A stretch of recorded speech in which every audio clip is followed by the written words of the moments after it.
At first, I didn't think it was real. I woke up to this blinding light, and I was transported to another place. Pluto TV! Then I heard a voice. Come with me if you want to live. There were thousands of movies and shows, and they were all free. The truth is our city. It's just so beautiful. On Pluto TV, free streaming of Terminator 2, Fringe, Arrow, The 100, and The X-Files may cause excitement, loss of sleep, and sudden belief in extraterrestrials. No credit cards or alien encounters necessary. Pluto TV. Stream now, pay never.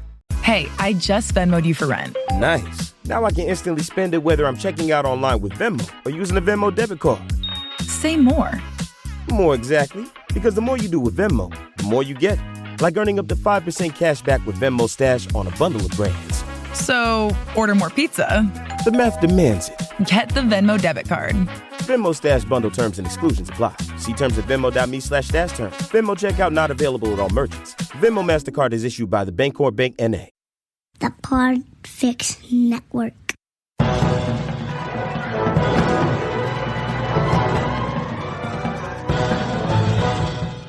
Hello, everyone. Hopefully you can hear me perfectly fine. Dom, can you hear me well? I can hear you. Can you hear me? Yeah, I can. Hello, everyone. Thank you. And welcome to the first ever online Make Your Film / Filmmakers podcast mashup. How are you all doing? You can't answer me because you're all on mute. Dom, how are you? I'm very good. Yep. Ready for an exciting event. So why are we here? This is an online summit. Obviously, we can't all meet up in person and do the London Make Your Film event that we usually do because of coronavirus. But we're here for filmmakers, actors, producers, directors, everyone in the film industry who's looking to know what to do, to be motivated, and how to get projects developed in lockdown.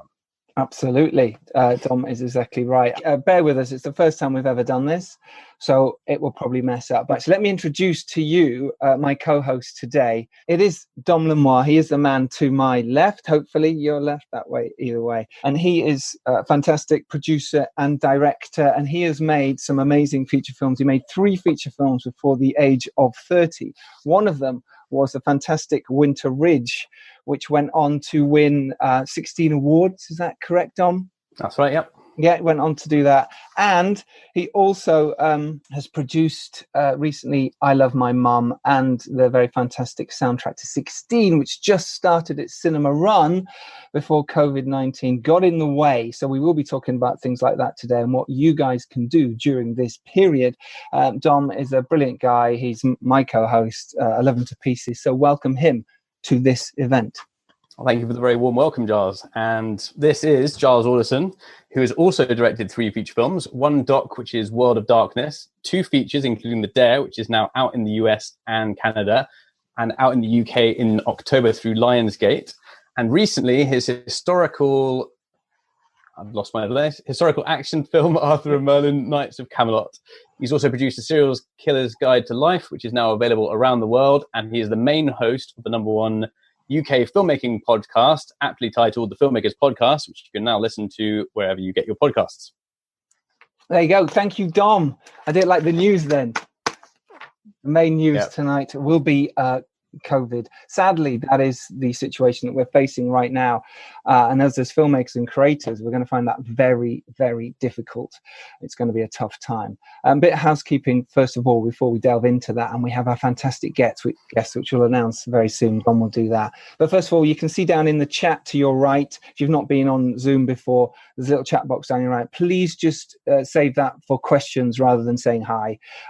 It's more useful for me to find them. And Robbie McKane, who is on the Make Your Film list. So if he replies to you, thank you, Robbie, for doing that. So he'll be putting up your questions and the favorite ones and sending them to me and Dom, and we'll be reading them out when and if we can. So if you do come in as a video, someone's come in as Steven Spielberg there. Hey, Steven, thanks for joining us. I love you can write whatever name you want. It's brilliant, isn't it? Normally we do these things live. As you know, we do the event in London, and obviously now we can go all around the world with this as well, which is super exciting for us. But Dom, we wanted to talk about the situation right now as well, and how we're feeling. So before we get to our first guest and we announce everyone, tell us about how you're feeling at the moment and what you're doing to keep going and surviving in this time. Well, I think it's quite a difficult time because you can't just I think there's an assumption sort of going around that you just have all of your days to be collaborating and working and kind of doing I've got to write that project or I've got to get this off the ground. And the reality is that motivation doesn't always work that way, and it is a challenging situation for everyone. For me, I've been plugging my way through as many TV series as I can. I've been reading books. I've started writing a novel. So that's like another skill to learn. Congratulations. Tell me more about the novel. Well, I'm adapting a script of mine that's going to be a while coming. But it's a very interesting way as a writer to flex that muscle, because you have to think about the psychology and the thought process of every single character, as well as all the normal stuff that you will do in a script writing. So that's been like a very steep learning curve. Been watching some excellent masterclasses, which you can find out from Hollywood and people like Neil Gaiman about the writing process, and anything really. There's cooking ones. You can kind of keep yourself immersed. So I think it's a very good time to learn, even if you're not spending all of your day doing that project. You can still use this time productively, even if you're not feeling particularly motivated. Totally agree. I think that's a very sensible thing to do. Another bit of housekeeping before going to that as well. It is that this will be going out tonight, tomorrow morning as a podcast as well, as part of the Filmmakers podcast. So you can listen back to this tomorrow, which should be really exciting. And please tweet out about this event. I think it's very important. We will be doing another one on April the 20th, Dom, is that correct? Yes, that's right, yeah. Okay, already cool. got a couple of guests confirmed. We have, and we can announce them now. It is, in fact, Scott Beck and Brian Woods, the writers of A Quiet Place, and also directors and writers of Haunt, which is a fantastic, fantastic horror movie if you haven't seen that yet. But I imagine most of you have seen A Quiet Place. They'll be joining us on April the 20th, and we're getting some other good guests as well. So please keep that date available and join us again then. Hopefully we'll have some news by then, and we will have moved away from this corona in some way. Maybe we'll be allowed out by then, I'm not sure. But in the meantime, do tweet us at filmmakerspod or at makeyourfilm20 about this event, and let other people know about it. They can join in now. Send them the link and they can join us. We wanted to do this to help filmmakers, didn't we, Dom? We wanted to just keep this going. Yeah, because there's not really a great deal of support, I guess, or information other than just be productive, which is a sort of a fairly vague thing. Obviously, a lot of people are offering masterclasses and Skypes and this kind of thing, but we thought that let's try and find out from some of the industry's top people about how they're surviving and what the sort of climate and the state of the industry is. Yeah, and it is a tough time at the moment, though, for me, and I'm quite happy to talk about what I've been doing. And I had to deliver Knights of Camelot, my King Arthur movie, Arthur and Merlin, earlier this week. So it's been constantly busy for me. I haven't stopped, so it does feel very normal at the moment for me, and I find that really freaky because we can't go out, we can't do anything, we can't meet up for these things. So we've been doing ADR online. We've been doing everything we can with phones, recording it that way. I've been getting sent VFX, been getting sent sound mixes, and listening through it that way, and surviving, because we had to deliver the movie. We had to deliver it to our distributors on time, and we did deliver it on time and on budget. But that is something we had to do. So I find that really interesting that I have just been going and been writing a script with a few people actually during this time, just keeping things ticking along. One very, very excited about. We're having a script reading on Thursday. There's another one that a friend of mine's written that we've got a pack ready for. All this week we've done that, and a bit of last week as well. And suddenly now things are, whether they move or not right now, I'm not really sure, but I know that all I can do is be proactive and move forward the best way I can to be ready for when the time comes, that we can get back out there, and money hopefully will be available for us to make films again, or at least we can speak to investors and they won't be scared. Are you finding that people are scared at the moment, Dom?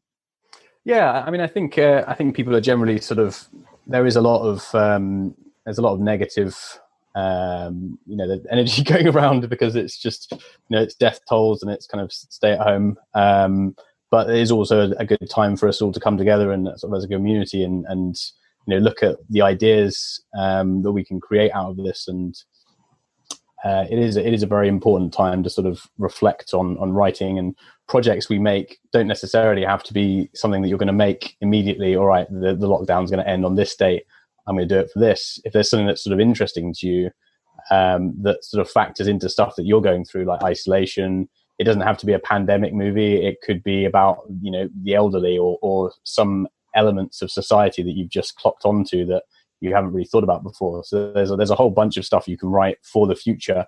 And even if it's just training that muscle, it's a useful thing to do, I think. Yep, totally agree. Oh, you caught me just taking a drink from my mug. Merchandise coming soon. Never want to let up a promo opportunity go to waste.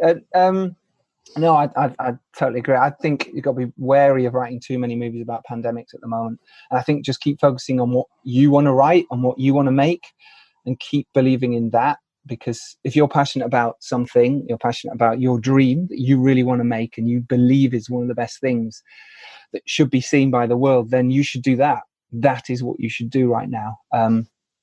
Because otherwise you're trying to shoehorn something in to try and fit a market. Yeah, you could do that and you might hit lucky, but I think there's going to be lots of scripts out there that are also doing the same thing. So as long as unless you've got an amazing idea, I'd be wary about doing something about the pandemic. Dom, you agree with that? I take it. Yeah, pretty much. I mean, I've seen a couple of people that got ahead of the curve and started developing stuff way back in December. So there's going to be a couple of interesting projects that come out early, and I think they'll probably do quite well. But I think as a general rule, don't sort of naturally go for that as your idea for the zombie apocalypse, because it's just going to be an absolutely saturated market. And I think there's a lot of other elements and depth to what everyone's going through at the moment that you can explore that go through past those ideas. Yeah, absolutely. I think it's time for us to just reflect as well. What projects we have, what we really want to do, because I don't know about you guys, but I've always got about 10 projects on the go. And sometimes it's about prioritizing what is the important ones. Which ones do you think will actually go when the time comes next? And this couldn't be a better time for you to do that. And like Dom said, is to read, listen to podcasts, inform yourself about the job that you want to do. If it's directing, get on the books that are all about directing. If it's screenwriting, there's so many courses out there for you that you can do now. And if you're a crew member, if you've got a camera with you, if your director has got a camera, go shoot some B-roll. You're allowed out for an hour a day, they say at the moment. So go shoot some stuff. And there's a site called Black Box, and they will take your footage and they will sell it to Getty and other places like that. So if you've got a good enough camera, could be this, then go out and shoot some stuff. Don't be shy and think, I don't know how to make money, because that is something we're all worrying about now, is how to do it. But there are ways of doing that, selling merchandise or sorry. But there is ways of doing that. And you might have some stuff in your house that you can sell, put it on eBay if it comes to that. But I think you can be really proactive, think further outside the box, what you're very good at right now.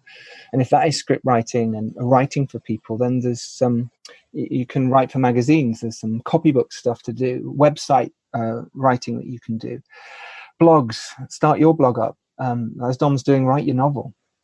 And I know that's not necessarily money right now, but there's other things maybe you can do for that.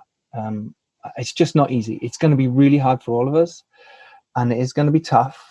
But if we hang in there, and because what else can we do, really? Then I think we can come out the other side, maybe stronger, and have better projects, and feel they're the ones I really want to make. And there is going to be a boom of productions and TV and content and all kinds of stuff when we do sort of get out the other end of this. So it's definitely the time to start planning, realistically planning, when am I going to shoot this? What are the steps that I can actually be doing now, and getting the pitch decks ready and the packs, and getting a script into a good shape is the perfect time for that. Totally agree. I think people are going to go mental. I think when we're allowed out, I think it's going to be like a Ibiza in the streets. I think people are going to be throwing scripts at you. They're used as toilet paper. I think it's going to go a little bit crazy. Let's come back to this. Let's touch on this a little bit more in a moment. I know that we've got quite a lot of our lovely attendees. Thank you so much for joining us, by the way. But we thought we'd tell you now about who we've got coming up very soon, and then we'll introduce our guest. I'll introduce the first one, Dom, and if you want to do the second. So we have coming up later for you very soon, the wonderful editor of Star Wars Rogue One, Colin Gowdy. He is a fantastic man, and he's got so much insightful knowledge for you. So he is coming up as well. Who else is coming up, Dom? Are we doing all of them? Yeah. Okay. So we have Finn Glynn, who is a fantastic producer, who has a co-owner of Infinity Hill, which is a production company, and it's pretty good. He's also done You, Me, and Him with David Tennant. So he's got some very insightful stuff about development and how to put your projects together, basically. And we've also got Jack Binder, who is the Oscar-nominated producer of First Reformed, starring Ethan Hawke, amongst many other great Hollywood stars that he's worked with over the years. He also runs Film Budget, which is a kind of a all-round film production company, and it's global, and it's pretty great for putting together budgets and tax incentives and everything you can want with your film. And our last guest is Krysty Wilson-Cairns, who is the fantastic Oscar-nominated, BAFTA-winning writer of 1917 and Last Night in Soho, and she has some fantastic tips as well. But there's a big but here. Yes, so unfortunately, Krysty, being in the world of Hollywood, has fortunately for her, has a Hollywood meeting this evening with the studio. Therefore, she couldn't actually come in on the allotted time that we were hoping for.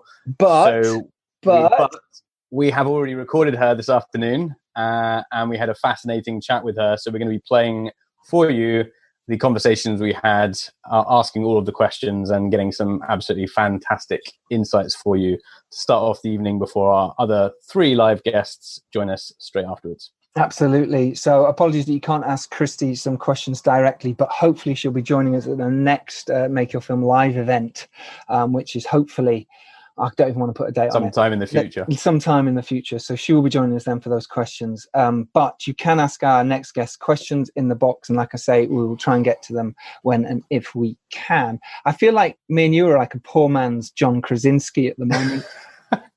Really bad, lame presenting. So apologies for that. We're not presenters. But we do want to give you information to help you survive during this time. So, should we get to Krysty? Going a bit heavy on the Anchorman impersonation. Yeah, I do like that. Thanks. So, should we get to Krysty? Should we do it? Should I try and do this? Okay, what I have to do now is share my screen as recording earlier. This might go wrong. Here we go. Sharing the screen. There we go. Right. Okay, we are about to go live. Who are we about to go live with, Dom? So, let's bring in our first guest. It is the fantastic Krysty Wilson-Cairns. Here she is. Magic. I love that. It was like you just appeared. Some really cool. I have a great core. I work in my core a lot. Yeah. What we have to do. First top tip there of what to do in quarantine. Krysty is the BAFTA-winning, Oscar-nominated writer of 1917, and also Last Night in Soho. I said it right. And she's joining us today to talk us through development and writing tips and how to survive this pandemic. Yeah. Yes. How you doing? Are you well? I mean, good. Yeah, surviving. I don't know if I have survival tips. Mostly sleeping. And try not to drink before 11 a.m. These are my survival tips. Drink alcohol before 11 a.m. or just anything? Oh yeah, alcohol. No, you can hydrate whenever. That's allowed. Good. All right. Have you had to introduce like a sugar rationing system for being at home with a laptop all day? No, I have never had any sort of sugar rationing. If anything, my blood is mostly jam. Excellent. If you cut me, I will bleed strawberry jam. There you go. Look at that. That wasn't pre-planned. That wasn't pre-planned at all. I just had some strawberry jam right there. Why do you have strawberry jam next to your lunch? I feel like that's a question. A worrying question. It's very worrying. Worrying right now. That it is being recorded. I don't want to have to testify in a court of law or anything. Probably best. Yeah, we don't want to get ourselves into a jam. Yeah. So a quick one from you, Krysty. So how are you finding the industry at the moment? I mean, you've got a fantastic. You've got Hollywood meetings later, which is why we're doing this not live. Yes. So the industry is obviously carrying on for you. What have you noticed about how things are changing, or what people should be doing to survive in terms of projects? I think, well, it totally depends on what stage your project is at. I mean, I have a couple of films that were about to go into production. So obviously nothing's going to happen with them. And it's a great time to, see if you were about to shoot, to check that script, like make sure you've got everything right. Like it's a good time for writers and directors who are prepping. It's a bad time for anyone who's halfway through production, like my commiserations, because you build a sort of momentum up with that, and then it's hard to get that again from scratch. But again, what you can be doing is watching your rushes, looking back over your stuff. Now's the time to tweak. You've basically got like free time to sort of imagine the second half of your shoot as reshoots. So, there's a lot you can do. I think industry-wise, for writers, everything's still carrying on. People are still desperate for content. There's, whatever looms in the horizon with the writer's strike that might come up, or, the problems with the agencies and non-franchise agency agreements, all that. Who knows what the future holds. So, make hay while the sun is shining. I believe that's the farming term. So I would suggest keep working, keep on Get into farming as well. Oh, I love, we might have to. It could be the apocalypse. I think you're absolutely right, yeah. So, I mean, do you think there's going to be a boom at the end of this? Because, I mean, that's kind of my thoughts, that obviously it's going to be pretty horrendous in the short term, but afterwards there's going to be a lot of stuff going into production. People are probably going to see a rise in the cinemas if the cinemas can kind of make it through the next couple of months. Yeah. Oh, look, I mean, that's the thing is, can the cinemas make it through? And that's our sincere hope, I think, is all as filmmakers, is that the small independent chains survive this, because those are the ones that are going to show your films. Yeah. By and large, those are the people that you go to first before you get to Cineworld and Odeon and all that. So fingers crossed for them. And I would echo my friend Edgar Wright when he says, "Hey, if you're name drop that." You got a name drop. My friend. my buddy Edgar. If you are able to sign up for memberships and everything like that, do it now. Join all your favorite cinemas. I know you can't go to them, but a lot of them have online stuff as well that you can use, and consider it paying it forward. So yeah, if the cinemas survive, I think there will be a boom. I think there'll be loads of going into production. I don't think we're going to make a lot of downers, shall I say.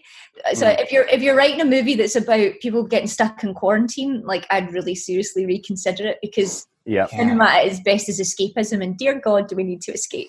That's the thing, and I think you're right. A lot of people have been writing right now. I know a few people who started to write films based on this and based on this pandemic, and I'm like, but there's going to be loads, and no one's going to want to see that. We've done it. I mean, I think there's also there's a larger kind of element that you can look at in terms of if you're desperate to write a drama and you do want to do that project still. The isolation side doesn't have to be about a pandemic. It can be about the elderly. It can be about hospitals. It can be about terminal illness. It can be about all the people that are stuck in these situations that we just don't actually think about until we're all thrown into it. That's it. I mean, also, you can take it to the nth degree. You can put it in sci-fi. Look at Moon. Moon is obviously a film about isolation. Yeah. It has so many resonances with that. But yeah, I wouldn't be rushing out to write Contagion again, put it that way. No, absolutely. And that's done really well lately, hasn't it? Everyone has watched it now. I think it's probably tailing off. People have gone, I'm done with that. And it is quite frightening. So you have to be very, very good to create something like this. You do. So what's again, has your sort of schedule changed? How you write at the moment, has that changed at all? Have you, for writers out there who are kind of going, right, what do I do now? How do I sit and write my script differently? Is there anything that's changed within your path? Well, look, I mean, I work from home, and so everyone else got trapped at home, but I get trapped at work. So my day went from I'll work during the day for a few hours, and then I'll go out and I'll have lunch, or I'll go out and meet friends, I'll go to the cinema, to hey, there's no real kind of cut off point. So you have to actually be a bit more militant about when you stop writing, which I know is an insane thing to say, but you will burn out. And also, give yourself a break. It's a global pandemic. These come around once every 400 years. Let's hope. Fingers crossed. Don't beat yourself up if you're not Shakespeare writing King Lear. Is what I'm saying. Is take this as an opportunity to spend time with yourself, practice self-care, all like look after your mental health and everything like that. If writing is escapism and you get to go and disappear into another world for 4 or 5 hours a day, definitely do it. But don't sit at your typewriter or your keyboard and flog yourself. Like, you know, the world is anxious enough. You don't need to add pressure onto yourself just because you're not writing a masterpiece whilst you're stuck at home trying not to die. That's great. Yeah, and I think that's a very good point as well, because there is this kind of pressure like, oh, you've got all this time, but first of all, you can't always get into the right zone when you're stuck in this kind of situation to write.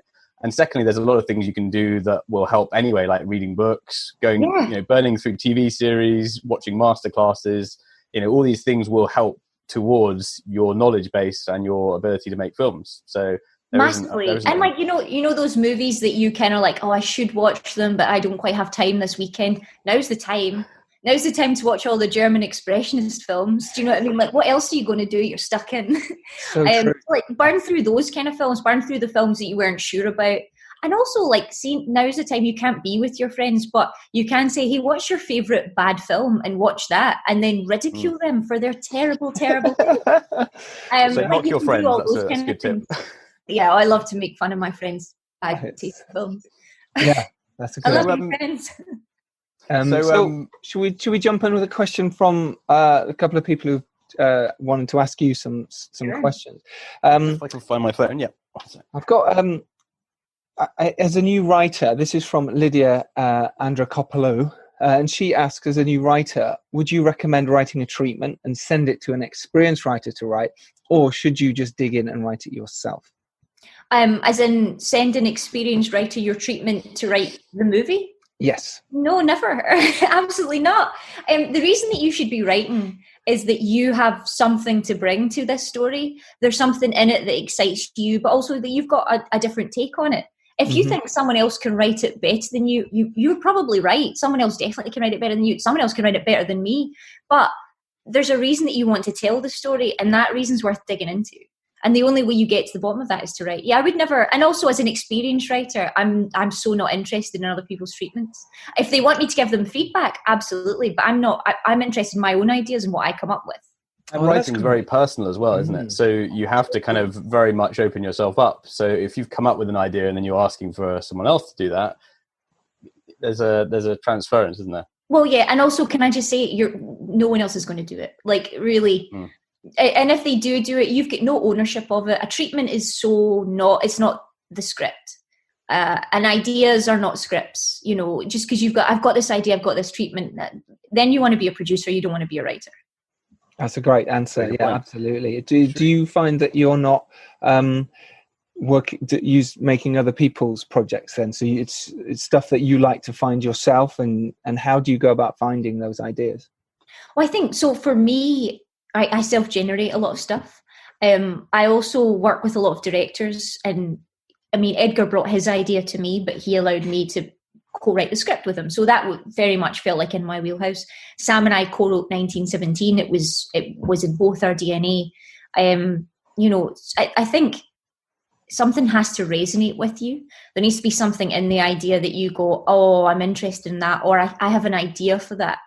And that can be anything. That can be a photograph. It can be a book I want to adapt. It can be a weird idea. It can be half a dream that someone told me they had. Like, it doesn't matter as long as I have it in me and I kind of go, oh, this is the version I want to tell.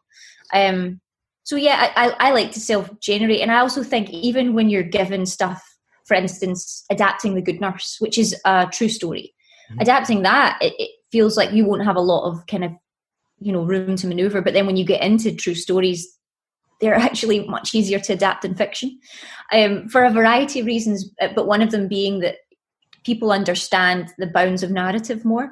So, you know, if I want to change, say, the third act of The Hunger Games, I will be crucified publicly. But if I want to take someone's real life story and say, actually, how that ends doesn't work in a kind of filmic narrative, but if I move the stuff together, the soul of the story is true and it still ends the same way, but you understand the kind of rhythm of it. So yeah, I think as long as you've got room to maneuver and be creative, like do anything you want. Yeah, because I guess it's about the emotional truth of the character, and I think that's something that people get stuck on in script a lot of the time, is going too precise in the details. You've got to do your research, obviously, but it's capturing what the character stood for, or what their kind of emotions were, that will get the audience or the people related to them on the side, I guess. Exactly. And also, remember what you're doing. You're writing a movie, and it's going to be 125 pages max. Please. I mean, look, some of them will go to 140, but that's fine. But, what you're trying to do is tell a story. You're not trying to reinterpret someone's life. I can't take a real life person and paint them on the screen in all the intricacies and the details of them. And it would be foolish to even try. So what you're trying to do, as you say, is you're trying to take the concept of truth and storytelling, smush them together and come out with something that feels fairly true.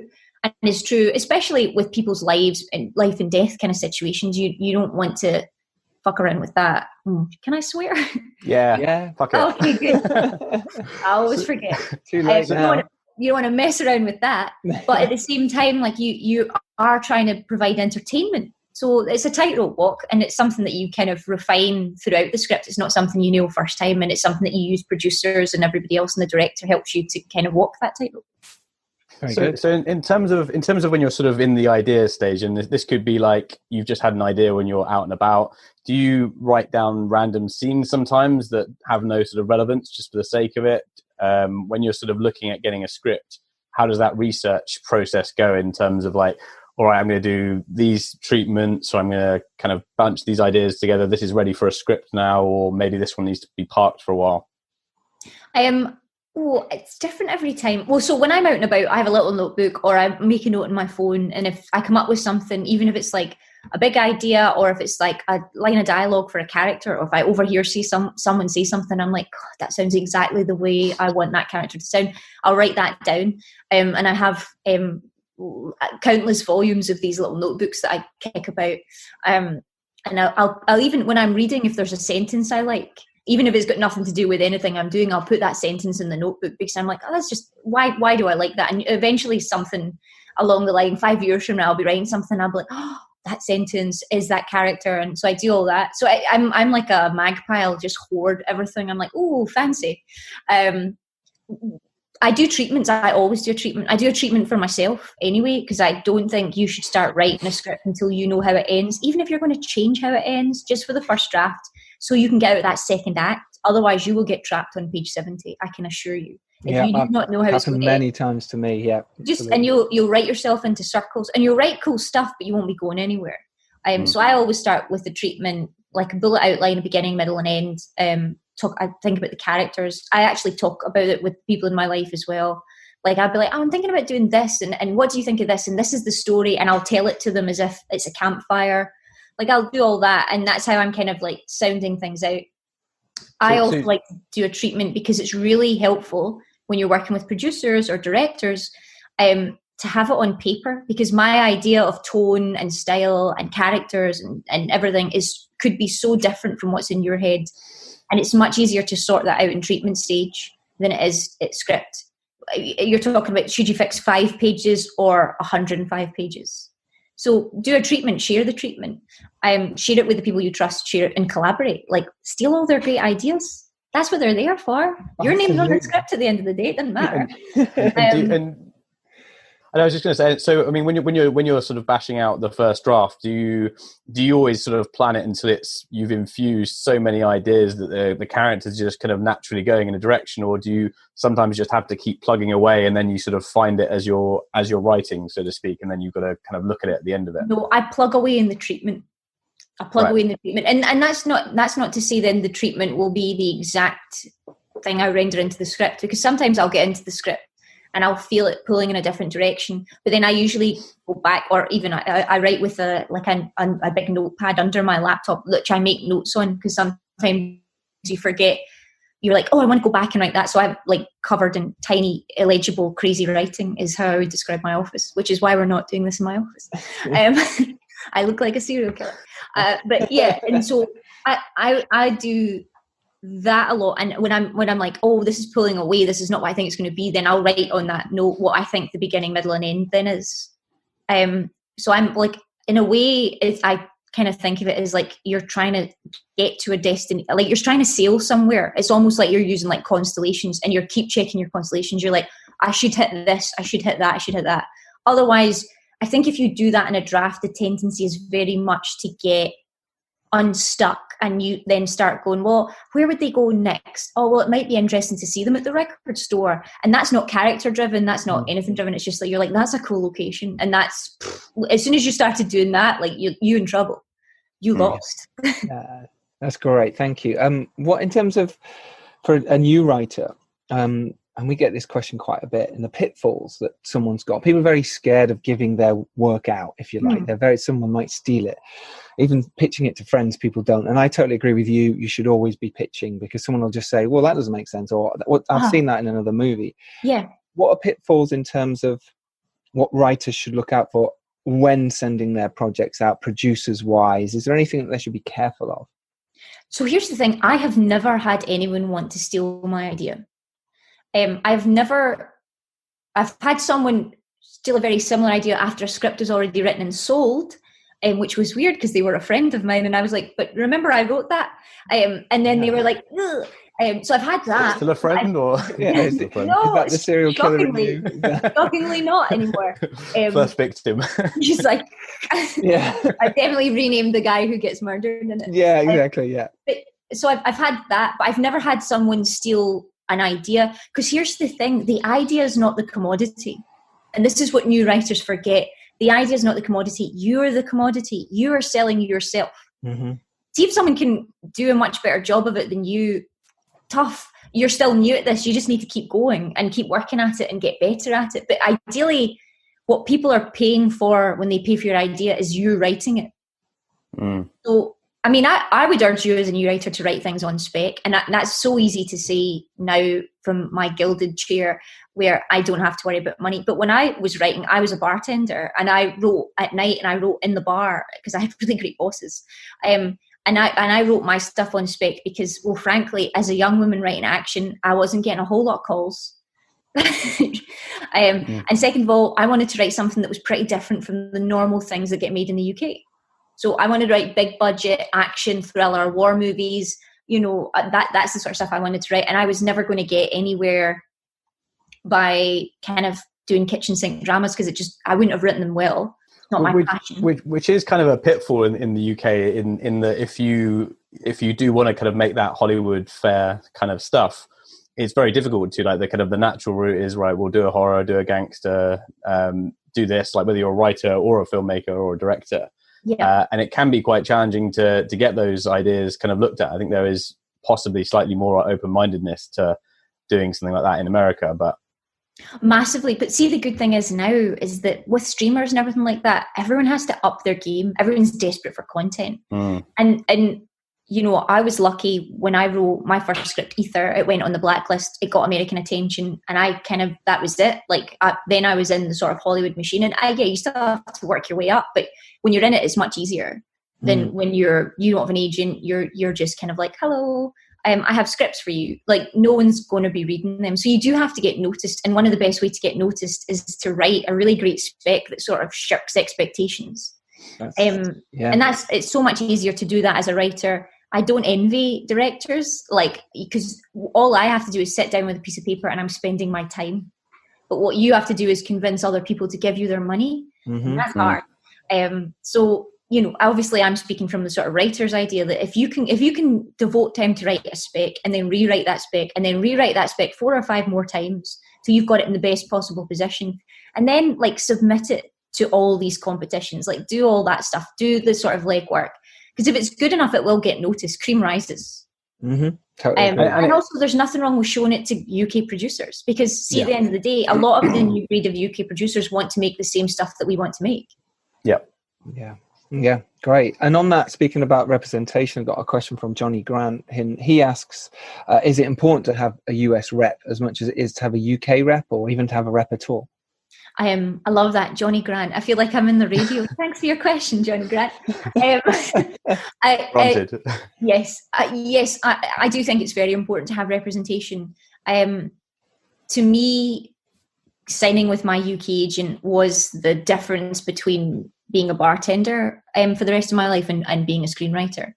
I was very lucky. I went to the National Film School. As part of graduation from that school, they put on shows at the Soho Theatre for your writing.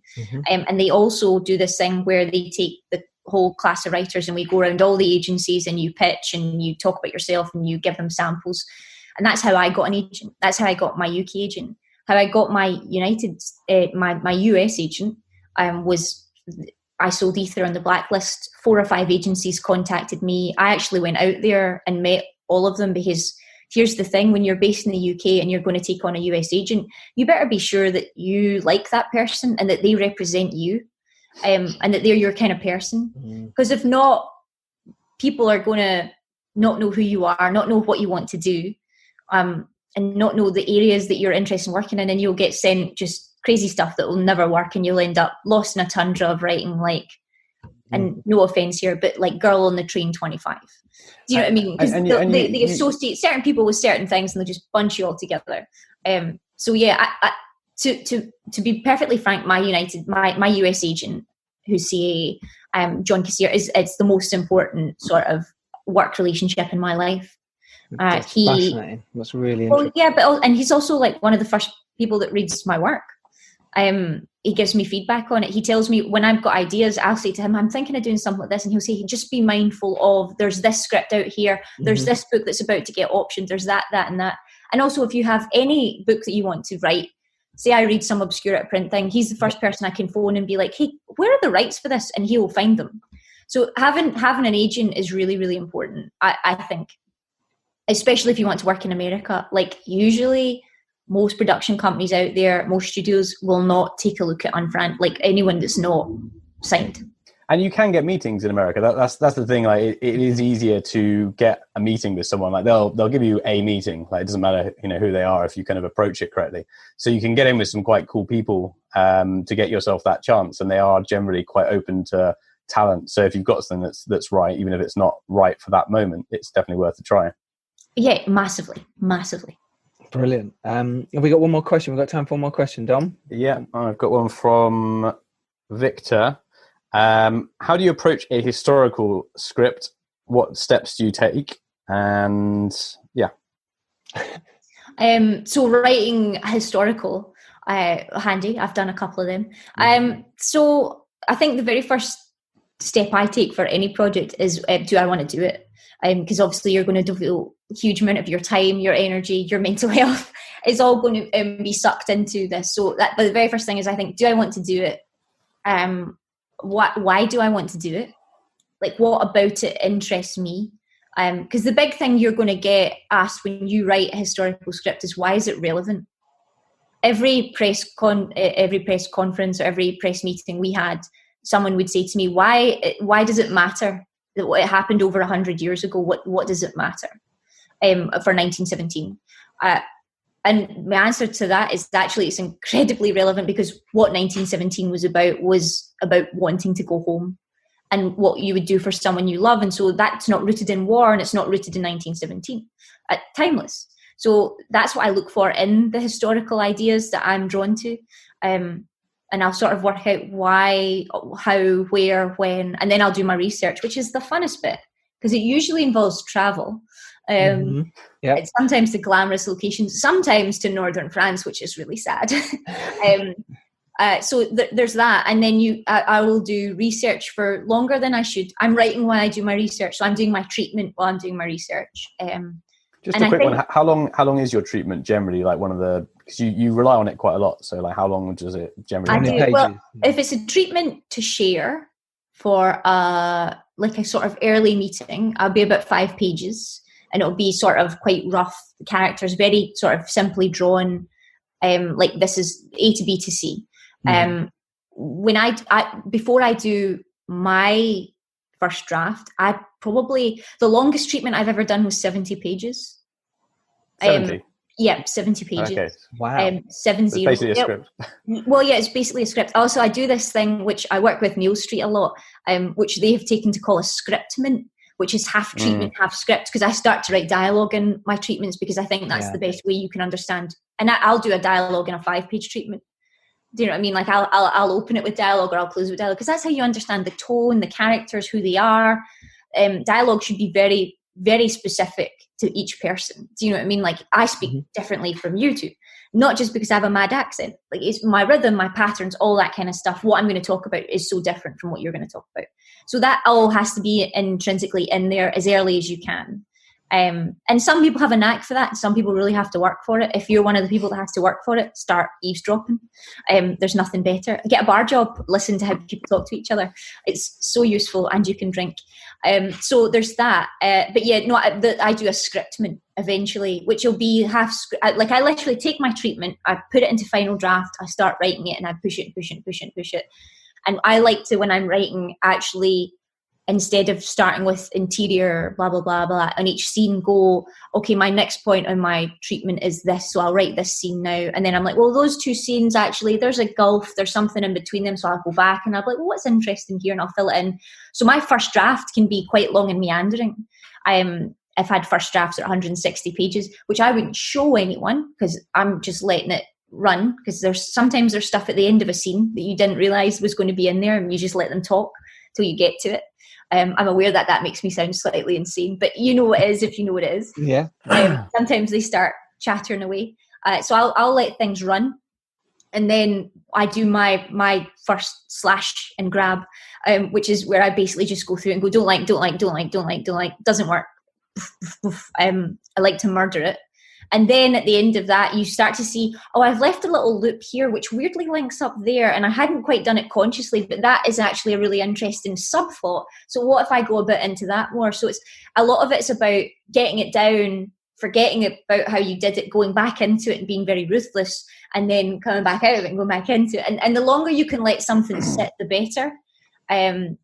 I give myself at least a day between things, but if I can give myself a week, I will. And that's why I like to have multiple projects, because whilst one's sitting over there cooking, you can putting another one in the oven. I don't cook. I don't have the cooking metaphors. Because chopping vegetables. Here's one I made earlier. I wanted to get to that, but I couldn't link it up because I didn't make a treatment for this conversation. Because that's a very good point. Because once you get to the point of actually having a script written as well, it's so much easier to actually go back in and see, because you intuitively, if you've written a lot of scripts, you've watched a lot of films, you'll know when there's beats missing. But when you've just got this like chaos in your brain of like a billion ideas and you're trying to get those 90 pages or 100 pages down, it's very difficult. And I think a lot of people on their first draft try and make it perfect, but until you can sort of take a step back and have a look, it's quite difficult. You can't make it perfect. You can't make it perfect. It can't be done. There's no such thing, yeah. Like honest, no, but like, see if you sit down to write and you think I have to get this right, forget it.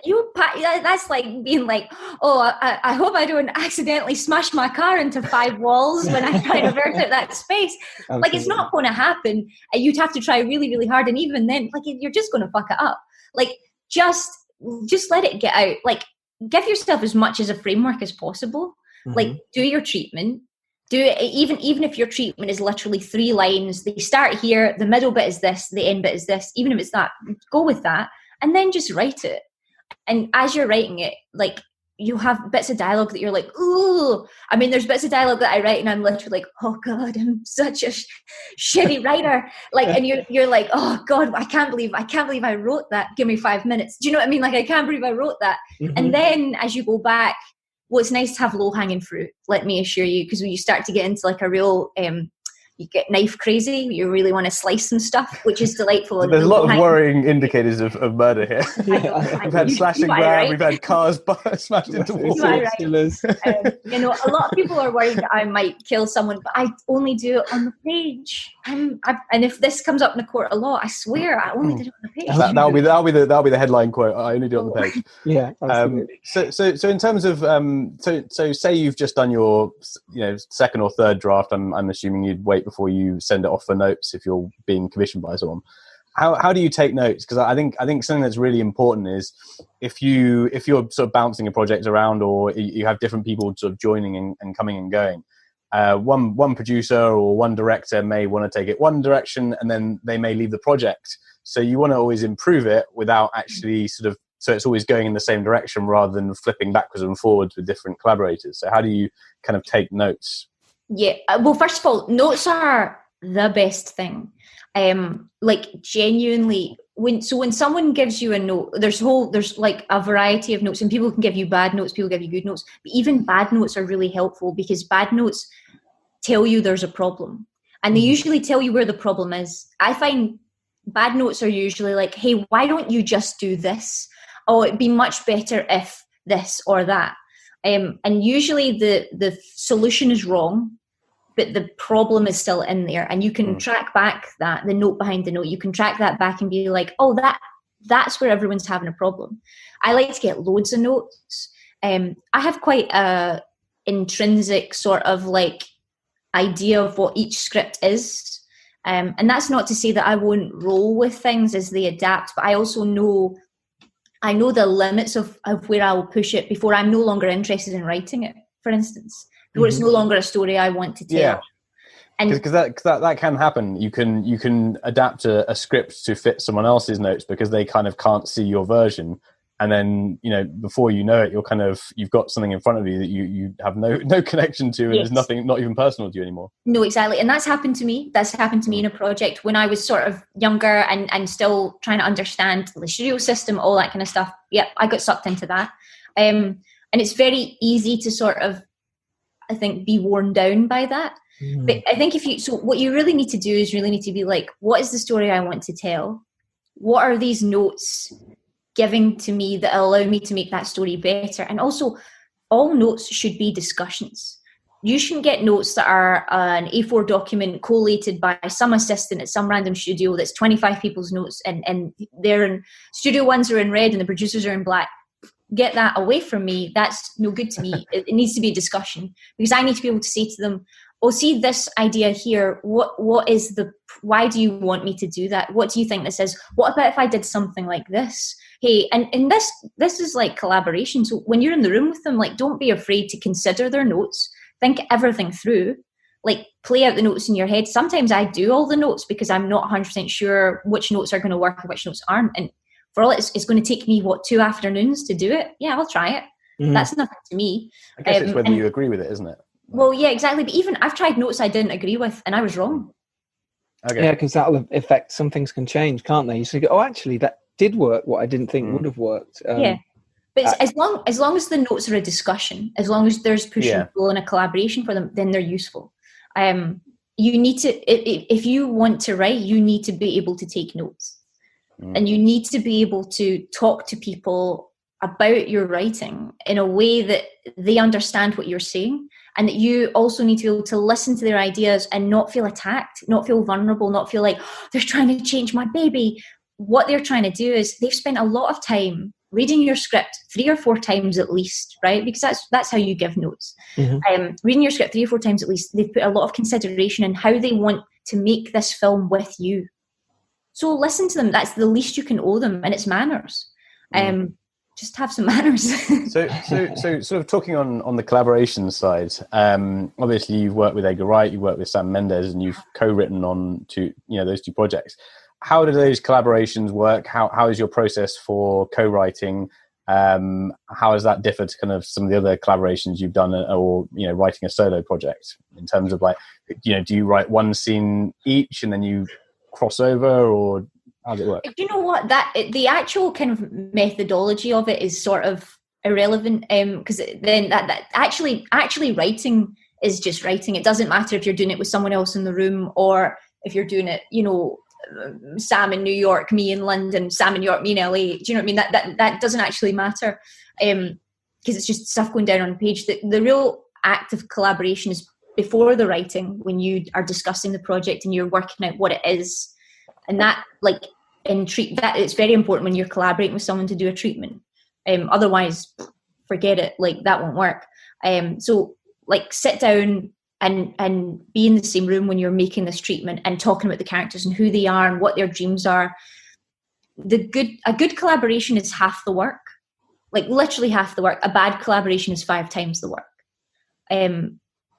If you don't like working with that person, if you don't gel, if you don't have the same ideas, you're just going to be going in circles. Because you stylistically see the project as well. because that can be a difficult thing if you're working with a writer and they just see people differently to you. It's very difficult to work on the same page and kind of, explain notes on dialogue tone or how you want it to look visually and that kind of thing. Yeah, massively. And also, like, when it comes to collaborating, you need to be open and vulnerable with that person. You need to be able to say, oh, you know what, I've not quite got this scene right yet, and I'm not sure about it, but there's something in there. And that requires a sort of level of vulnerability. Showing half-baked work is always really difficult. And for that to work, I think you really need to have a successful relationship with that other person. I think you need to have a friendship. I think you need to understand kind of who they are, and they have to understand you. It's a very kind of like, it's a really special thing when it works. When it clicks, it's really, I mean, writing with Sam and Edgar is some of the most fun I've ever had. And I'm really, really proud of the work that has come out of it. And that's different from writing solo, because when you're solo, you're making decisions quicker. Well, I find I'm making decisions quicker because it's not by committee. But I'm veering off course more because there's not someone there to correct me. There's not someone there constantly being like, oh, I don't know if that's what we discussed. So they're different sort of muscles. They're both I love both of them. I really, really enjoy collaborating, but I also feel like writing on my own involves a huge amount of collaboration anyway. I never feel like I'm a one-man band. You're always collaborating with yourself, I suppose. You using yourself, all the different voices. Board, yeah. Well, those useful voices, so useful. No, but it's a very kind of like, it's a weird thing to do, to sit in a room and to go, you know what, real world, you're not that important to me. I'm actually going to invent something. I'm going to have much more fun doing it than I will sitting here speaking to someone. That's quite a weird thing to want to do anyway. It's like being the drummer in a band. They're always weirdos, right? Hello to all the drummers out there. Yeah. Drummers, I was a drummer fan. So like, that's how I know. But it's like, it's like there goes the next Queen biopic. Oh, God, let me write music. I'm so tone deaf. But there's like, you have to find the rhythm that you're marching to. You have to find this sort of internal beat that you're working with. And when you're co-writing, that's different because it's not just a personal thing.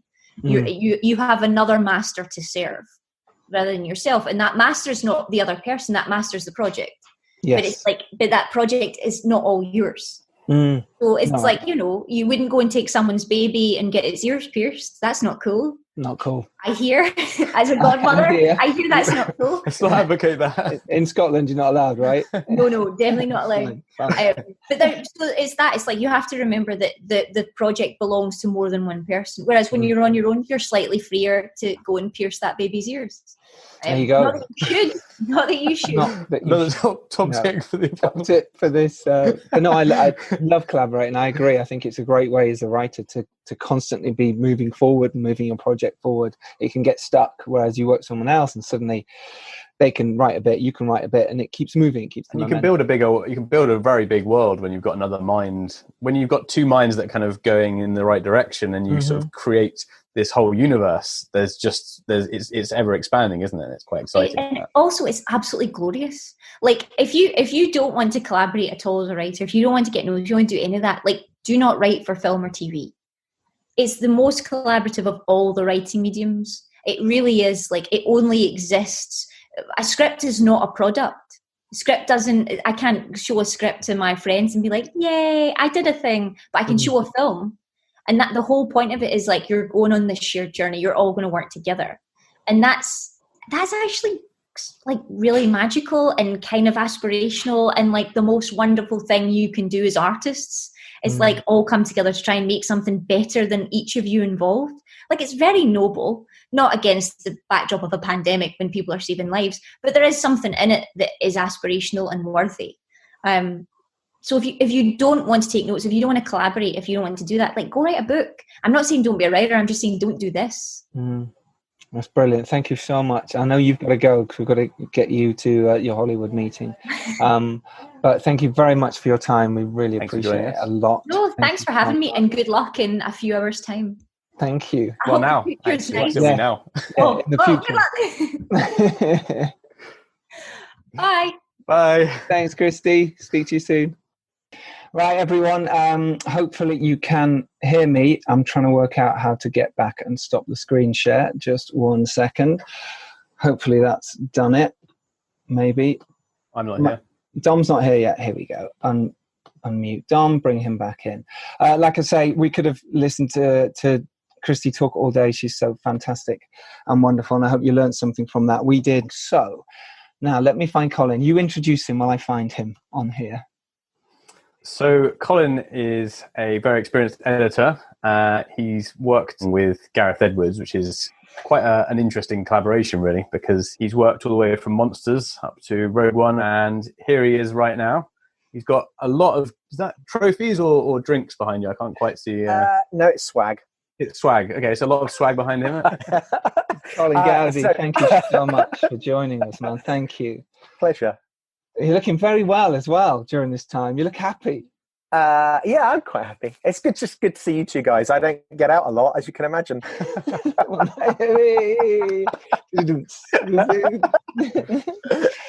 Is this just the everyday kind of life for you? This has been everyday life for the last 40 years. I've been training for this for 40 years as an editor, haven't I? It's like, and in case people didn't self-isolation. I like the t-shirt. The t-shirt is amazing. It's like I thought brand. It's brand. You know?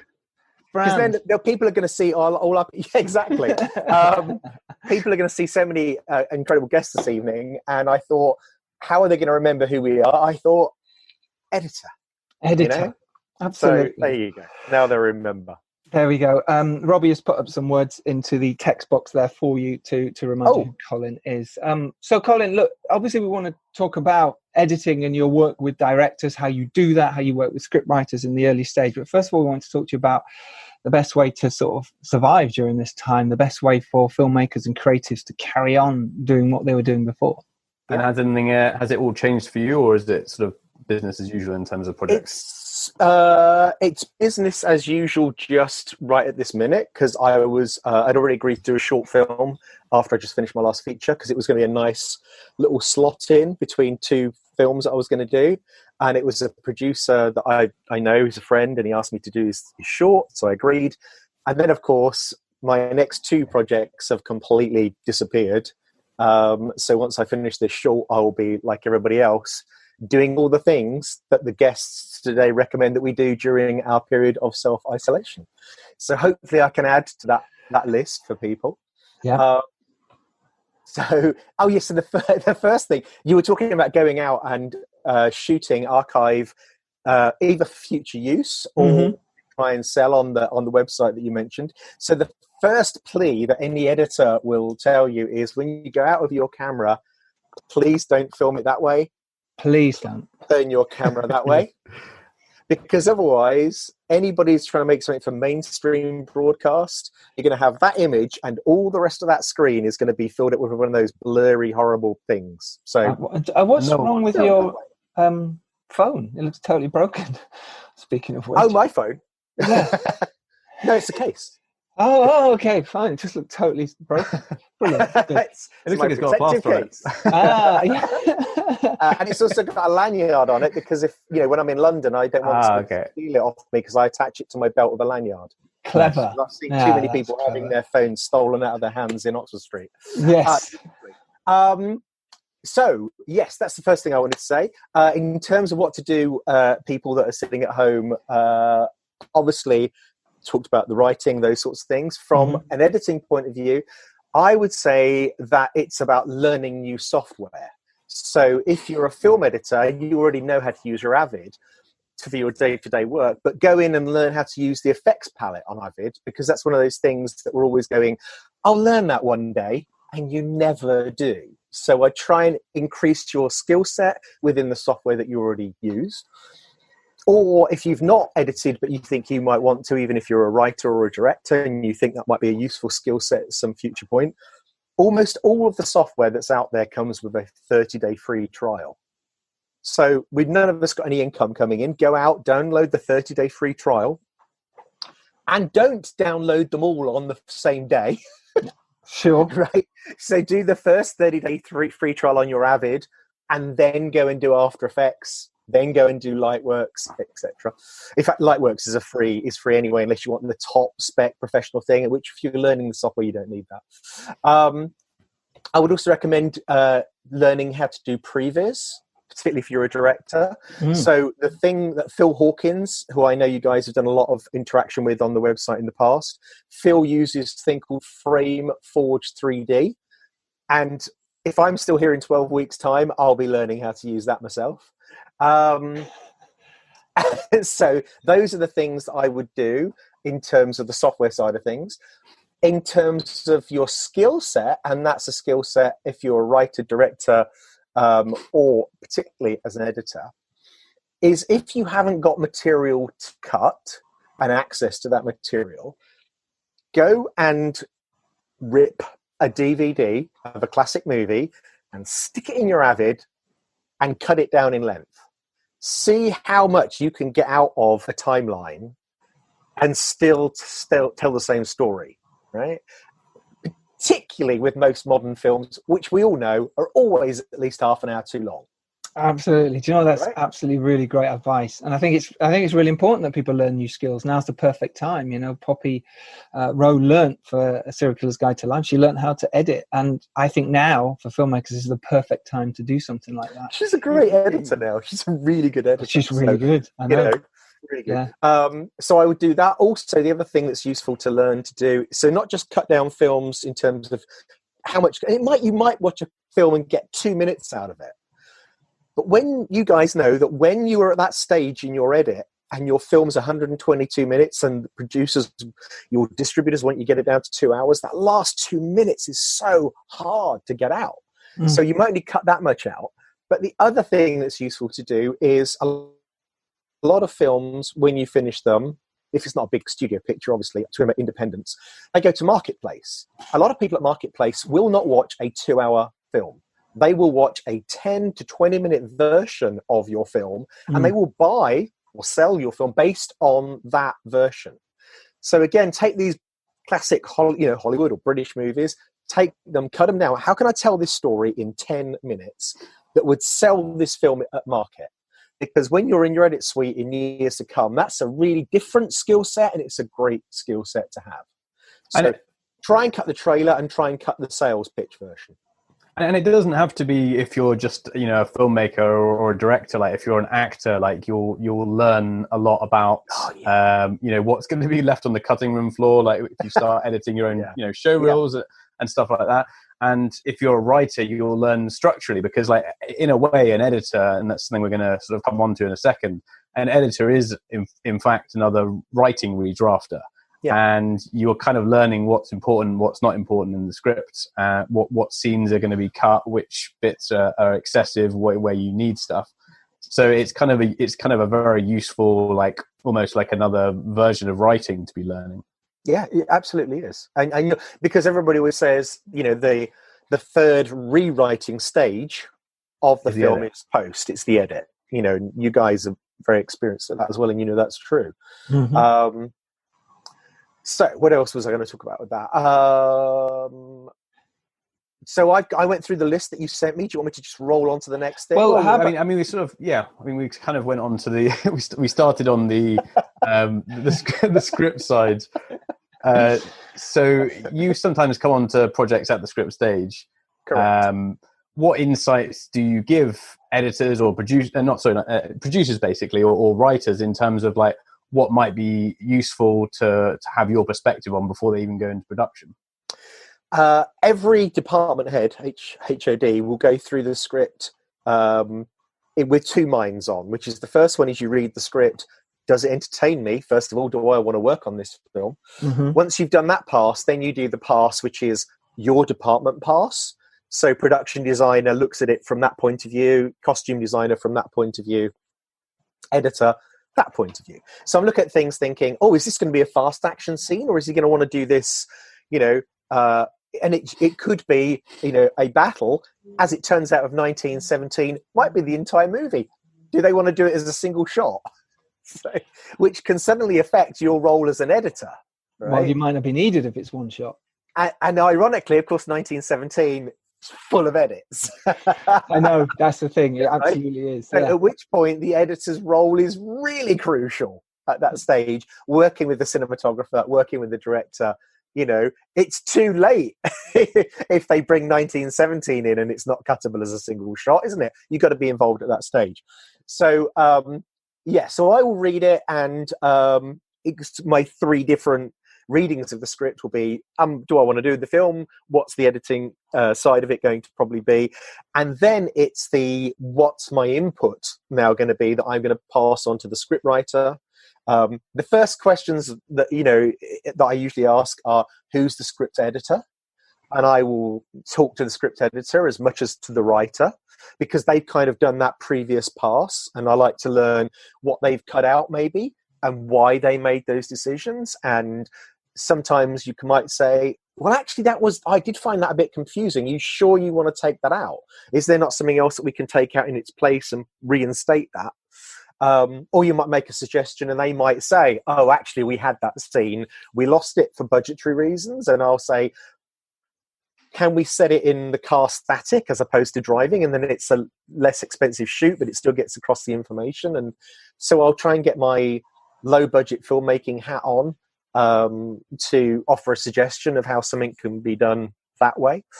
Do you come on relatively early then in the process, and do you think that's the best thing and all filmmakers should do that and bring their editor on early? Okay, so I would say yes to that. However, the last feature I just finished, I was hired for that job a couple of weeks before principal photography, because they just didn't have an editor. The first assistant director working on it had worked on a previous film with me, recommended me. I straight away got the job. And so it was a bit weird to me to not have early input. The good thing about that script was, because it was low budget, and there was a writer and a writer-director, if that makes sense. Mm-hmm. So it was a writer-director with a writer-collaborator. Yeah. Yep. So the director's hat, he had gone through and had cut the thing right down in order to get it down to the budget that he could get the money to raise, because he was also one of the producers. So a lot of the work that I might have already done, he had already done. And that film, I think my first assembly was coming in at like 90 minutes. So yeah, there was not a lot of leeway for me to come in and say, we've got to cut things, which I normally would do, because normally most scripts are far too long. So I will go through, and every scene, can we come into this scene later? Can we leave it earlier? Because a lot of scenes, it's remarkable when you go and look at the writing, how common that mistake is. And it's not that it is a mistake, it's just a technique. And then when you're in the edit, you're like, oh, we can come into that halfway through that scene. Why do it in the edit? Why not do it in the pre-shoot, so that you guys don't have to go out on a rainy day and stand there filming that 5-minute dialogue scene when you'd much rather film a 2-minute dialogue scene? Totally agree. How do you know, what's your technique to understanding when's the best place to come in and out? Cutting at the speed of thought. So in terms of script stage, so I'm on in terms of the script stage. And it's the same. It's the same process on the page as it is in the Avid when it's been shot. Try and do it on the page, right? Yeah. But if it was too late and it's already been filmed, you do it in the edit. What I mean by that is, as soon as the audience has understood where the scene is going, get out. That's cutting at the speed of thought. You know, as soon as it's like, we need to get some money, you don't need the rest of that conversation. The audience is like, oh, they're going to go and sell the watch. They've said that in scene 5. Cut to the pawnbroker. You know, you don't need the rest of that scene, which was, but that was my dad's watch. Oh my God. What you need to know is they're selling the watch. Move on. But do you find that sometimes you have the opposite problem in Hollywood, where kind of what you mentioned earlier about either budget or trimming down the length, you end up cutting down some scenes that you as an audience will help connect either logic or, you know, emotionally to the story. And by doing that, you do have these Hollywood films where it just jumps from this and people think, hang on, that felt like something. How did we get there? Exactly. Yeah, absolutely. Not with the filmmakers that I've worked with. I don't think. I'd like to think. I'd also like to think that I would be the first person in the room putting up my hand saying that doesn't make any sense anymore. However, if it's a big Hollywood movie, your test audience is going to tell you that, and they're going to listen, right? Yeah. Because nobody wants to make an incomprehensible film. So I don't think it is I don't see that as a Hollywood problem. There are directors working in Hollywood for whom that is a problem. But I don't think it's a Hollywood problem. Right. That makes sense? Yeah, totally makes sense. I think a lot of sort of independent film level, we usually bring the editor on last, and I know you just said there that's not what we should do. We really shouldn't. And I totally agree with you. Often it's a case of budget. Yeah. Now, but in terms of budget, it's cutting your cloth according. So if I'm on a movie with a big budget and I'm giving my time to that production, then they have the ways of recompensing me for that. If I'm going to go on to a low budget film, which might not be shooting for another 6 months or a year. I mean, sometimes I've looked at scripts a year, 2 years in advance and given loads of script notes. Well, I'm taking on that project because I've read the script the first time around, probably, or a treatment. Yeah. I'm involved in it. And of course I'm giving my time for free on those things.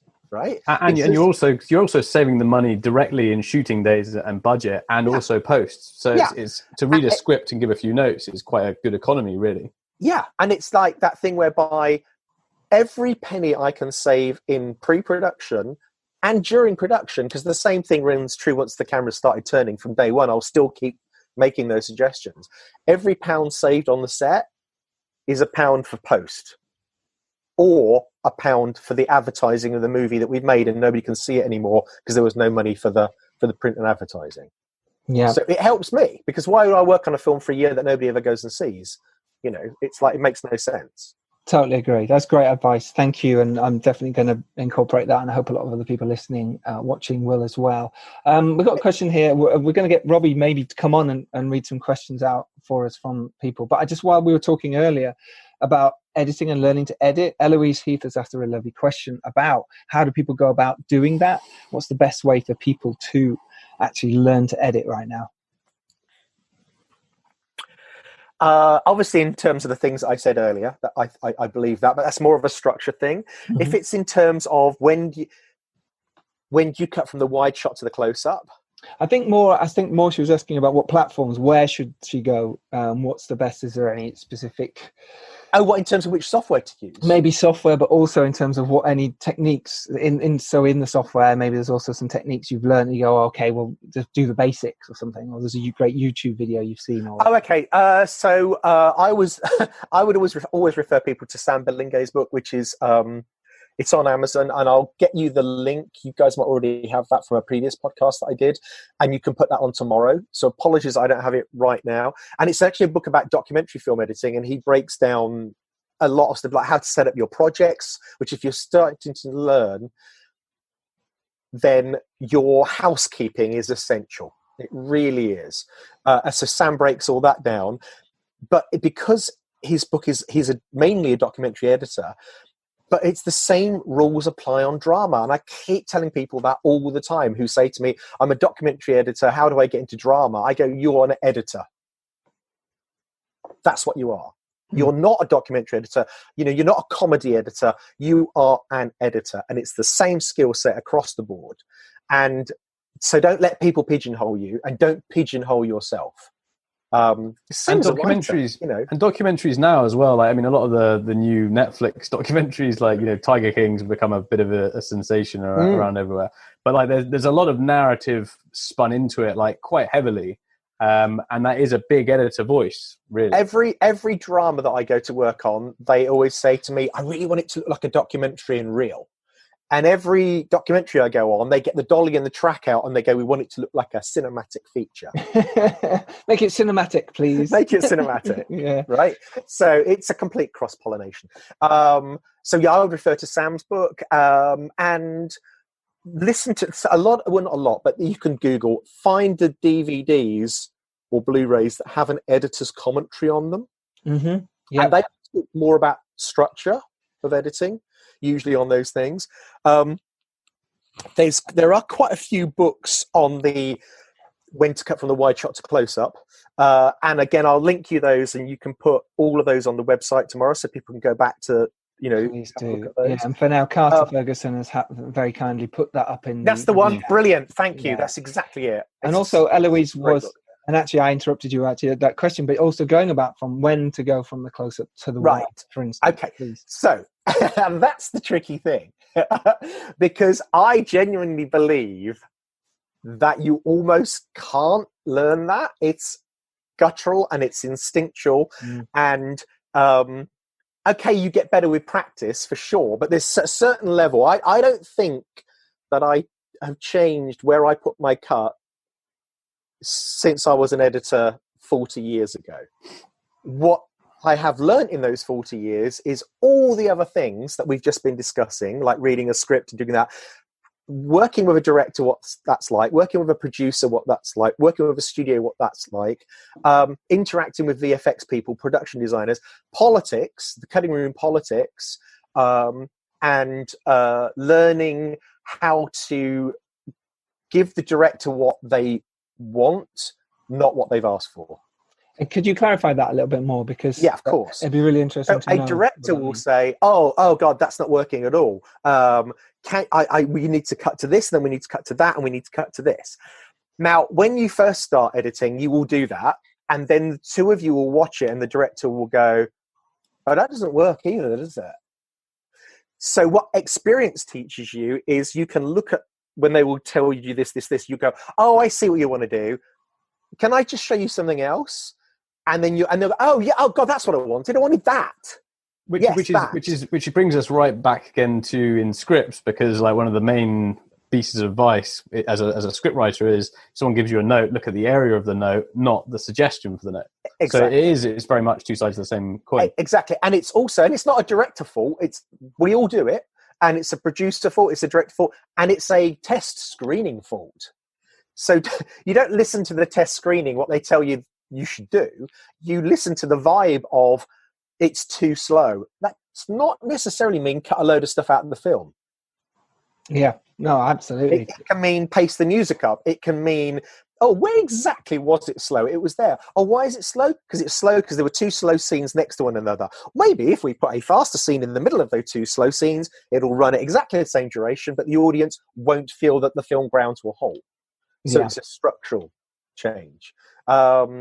Yeah, does that make sense? Yeah, totally. What just a quick one, circling back to close-ups and wides, because there's in the independent world especially, I find there's a kind of a cult mentality of like, we've got to shoot the close-ups, we've got to have all these close-ups for everything. Yeah. You have to go in tight. Hollywood doesn't really do that very often. What's your thoughts on that take? Shoot the close-ups.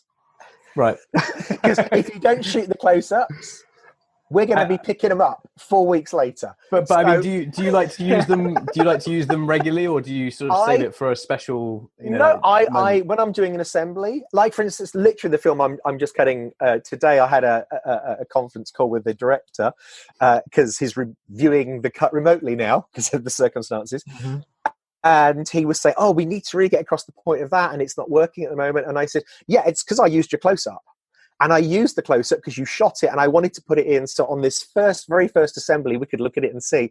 But I think the solution is we just play it in the wide, and if we play that in the wide, you can see better what it is that she's doing, because actually the close-up that you filmed, it effectively was the wrong close-up. Mm. It was the close-up that made sense on the day on the set, but in fact, looking at it in the run of the film, that's not the thing that we should be seeing in the close-up. It's something else. So it's just play it on the wide and look at the wide. And the other thing that I'll do is if they're shooting, particularly, most people shooting 6K, usually with a 2K deliverable. So I will crop in, I'll do that shot. Yeah, absolutely. Yeah. Because I've got all those pixels I can play with. You can, and that's a different image. Close-up. Yeah. You can do that. Yeah. That's maybe a more interesting shot than that is. You're still right. And I love the way it stayed on Dom's face when you did that. Not going to work on the podcast. That's pretty exciting. I don't know how we're going to go high from this. Yeah, hands going up. But, I'm done. we've got. I think. And also, I will try, and when the rushes come in, if they haven't filmed the close-ups, obviously I'll cut the scene together, and I edit. Like here, I've got a 65-inch monitor, of like 2 feet away from me, so it fills my peripheral vision, so I can get as close to a cinematic experience as possible when I'm viewing the cut.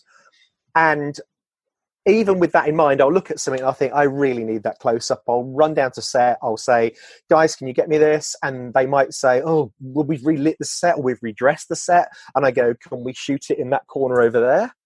Just like that, because it's just a close-up, guys. Yeah, and do it anywhere. Or they'll say, yeah, there's the B camera. Can you go off and do that with another unit in a different room in the same location? And I'll go off. And that way you can sometimes get the actors to even actually get the actor off main set when they're in between setups. So you can actually use the real actor's hands as opposed to mine, you know.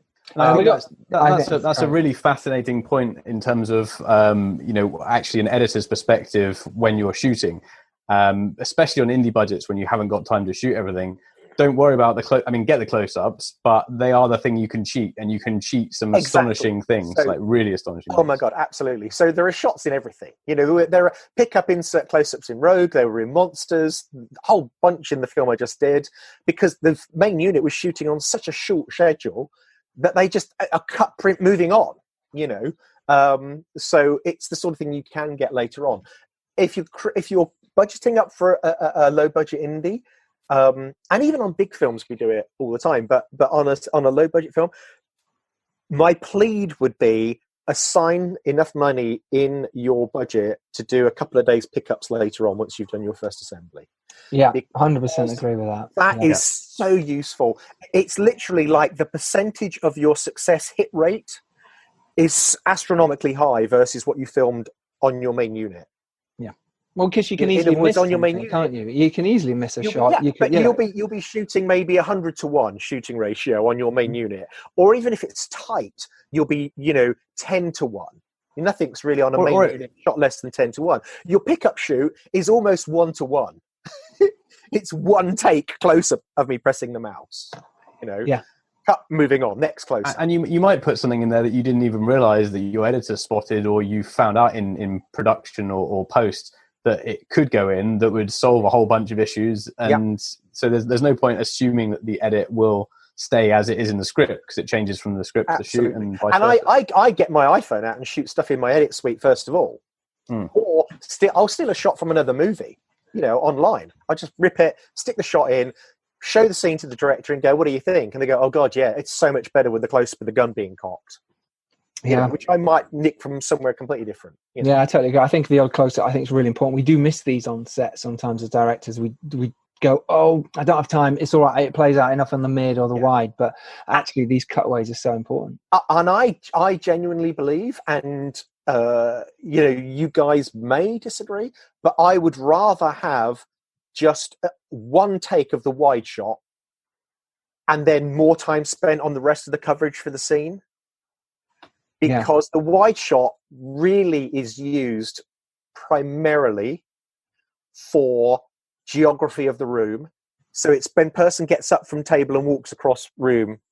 It's that kind of, those are the reasons why you cut to the wide. And there is very little difference between take 1 and take 6 of that wide shot, I swear. Yeah. But when you get into the mid shots and the close-ups, there's a phenomenal difference between the performance of the dialogue that was given from the actor between take 1, take 2, take 3. Yeah. Do you find people spend too long perfecting wide shots rather than getting the close-ups? The actors get bored and they run out of time and they come in and they go, I didn't get beyond the mid shot. And you're like, but I got 10 takes of the wide. Great. Can't use it. Used it for 10 seconds to get him through the door. Never went back to it. I know. Talk about someone like Star Wars, because Star Wars did have the big sweeping wides and the big sort of epic shots.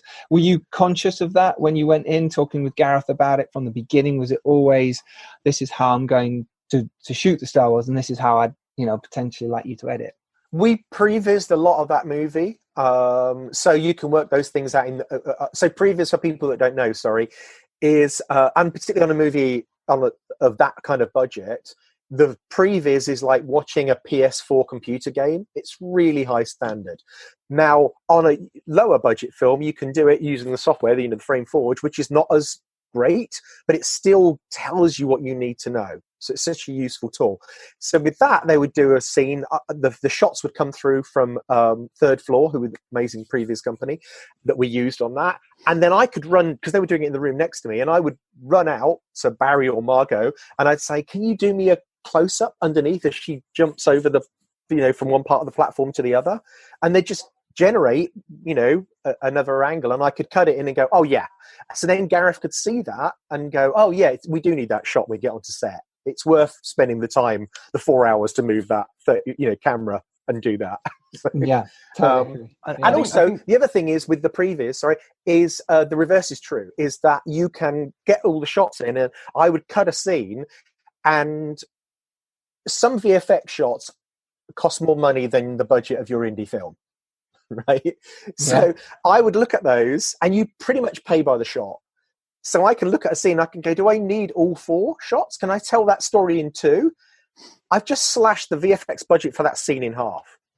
Yeah, totally. Yeah, and that's vital. That's vital for any filmmaker. You now don't need it on set. I think even on blockbusters, what you've kind of shown in editing is that it's not always the big fancy shots that kind of stick with the audiences. I mean, like one of my favorite moments in Rogue One is in the lift when they're just about to go down after they've done the timer. And there's just this moment where you could, if you were just doing a sort of traditional cheesy, you'd have a full-blown kiss. You'd have them sort of hugging each other and doing that. And you just see the hand go towards the other hand. And then it cuts to black. And it's like, you leave the audience like that. That's been endowed in my mind, that one moment. And it's not, it could have been done in a very small location, but that's kind of something that's memorable. So yeah, absolutely. I mean, I'm a fan of the close-up. Don't always use them when they have been shot, but I am a fan of them. Great. We got a really interesting question here from Hanif, and she asks, is now the best time to contact post-production houses or post-supervisors or assistants to the editors to try and get your foot in the door? Is now a good time? Personally, I would say it's not. I would say that your resources, your time and your effort is much better spent increasing your skill set so that when the door reopens, you have got the skill sets that people are looking for. I like almost every assistant editor that I know is currently out of work and looking for work. And these are people with the CV of every big movie you've ever seen. Right? So if you've got a movie now, so you're not going to be able to compete with those people. But what you are going to be able to do is go in when the gates open again. And realistically, I think that's going to be a year. Really? And I think it's going to be 5 to 10 years for indies. I think. Wow. Yeah, I think you're going to rewind. The clock is rewinding to 2008. I think that when it all kicks off again, it will be the big movies that go first because the money's there. The studios have got that money and they need that content and they're raring to go. So even Disney now has a platform to release on Disney Plus. So if it chooses, it can stream to all those people that pay, and it can maybe stream a movie but charge for it on top of the monthly subscription. I don't know if that's what their thinking is, but that's now a possibility. They don't have to be tied up with Netflix anymore. So Disney would get all that money if they went down that route. Wow, that's quite people that are raising money. Depressing. It's hard to hear, isn't it? Yeah, it really is. As we know, a lot of independent movie money, it comes from hedge funds, so you've got the companies that are indie film companies, but where do they get their money from? They get their money from people who have got tax money that they are trying to offset, and they offset it into a fund like that on the gamble that they might get the next Full Monty and the next Blair Witch and get the money tenfold. If they don't, it's a tax write-off. There's companies out there right now, probably apart from Amazon and Tesco's and Asda, that are going to have tax money to get rid of. All the other companies are going to be struggling with their own finances. So I think that is going to go, and it's going to take, after the 2008 crash, it's exactly what happened. A number of films I was going to do at that period that all disappeared. And it's going to build up slowly. Where is the good place for independence will be the Netflix. Because they have now got everybody. We all know people used to spend a weekend binge watching. People are now spending 7 days a I've week. got months. Right? and they're getting through the content. So it will be the independent filmmakers will be looking to sell content to Netflix, not independent cinema. I think independent cinema release, because the cinemas are going to be, if you're running a cinema, are you going to be showing a low budget indie movie to fill your cinema when they reopen, or are you going to be showing all the films that are now backlog, the Bond, Black Widow, Ghostbusters, whatever? Which is going to be tricky because it's already quite difficult if you're doing an independent film to put on your own cinema run. It's definitely possible, but there will be a backlog of studio films putting a lot of pressure on those independent chains who will be needing the money. So it's going to be a challenging time for getting your own UK release, that's for sure. Yeah. Well, in terms of the streaming thing, I think that is where we literally have to reinvent the wheel. And we have to think that way, which is, where are people watching? How do I get it to them? Yeah. How do I monetize that? Yeah. And maybe I don't. Maybe this is not the year as a filmmaker for me to monetize. Maybe this is the year for me as a filmmaker to go free, but to get exposure, so that in 2 years' time, people will spend £10 to buy you DVD, Blu-ray, because they love that film that you put online for free, because they had nothing else to watch, because they'd already streamed through Netflix or whatever. Yeah. Right? You have to think now longer term. And get writing as well, because you can write 3 or 4 projects and they can be delayed, yes. But that's absolutely. It's good to have them in your armory. And it's free to write as well. It's free. It doesn't cost you anything. What we want to do, Collins, because you've been so amazing, a couple of questions to wrap up. And then so everyone knows we're going to have a little break, 5 minutes. We can have a wee and get a cup of tea and then come up. And we've got Finn Glynn, a fantastic producer, waiting for us and you. So should we bring in Robbie to ask a couple of questions? Dom, should we do that? I think we want to see Robbie's wonderful face. See Robbie's little face. We've all been waiting for. Oh, God. Oh, he's not under, Robbie. There you go. 1 minute. I've got a question while we bring him in, and this is from Adam. And it's: do you cut to the script when you get the footage, or do you just cut to the footage you are given?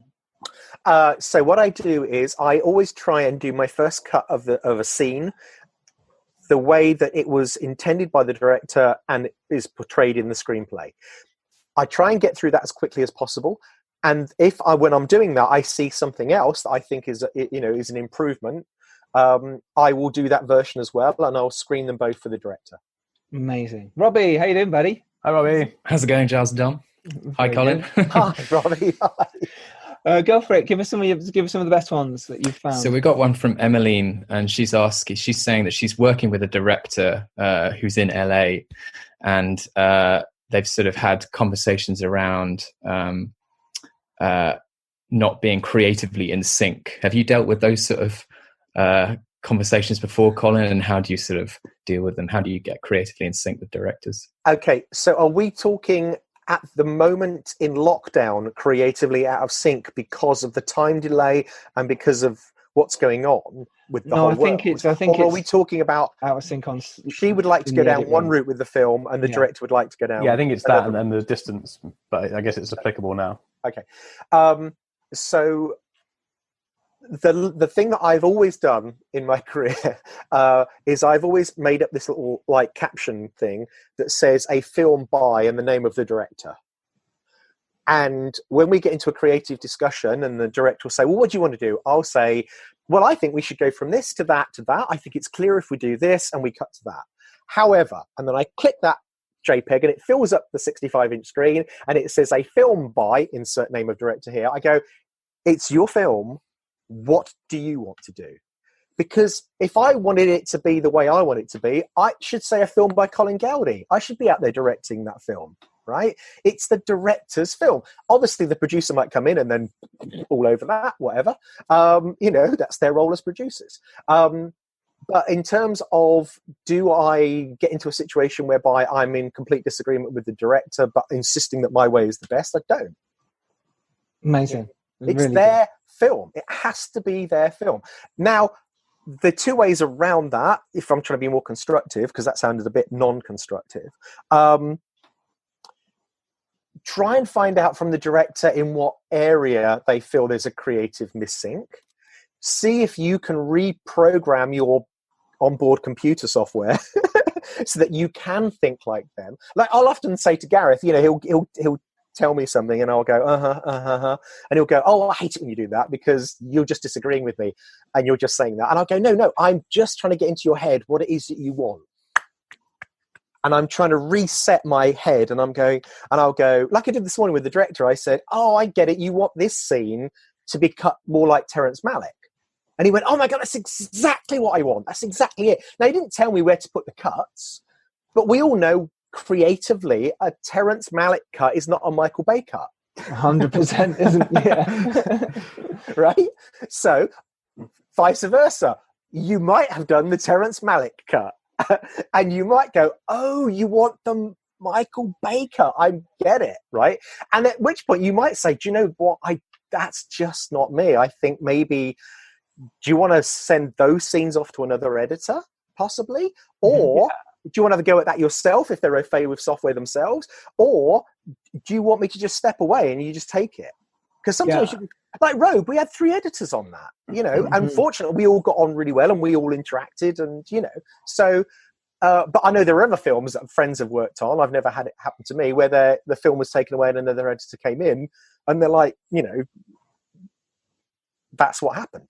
But I think another interesting sort of point to add as well is the differences creatively because of a personality clash.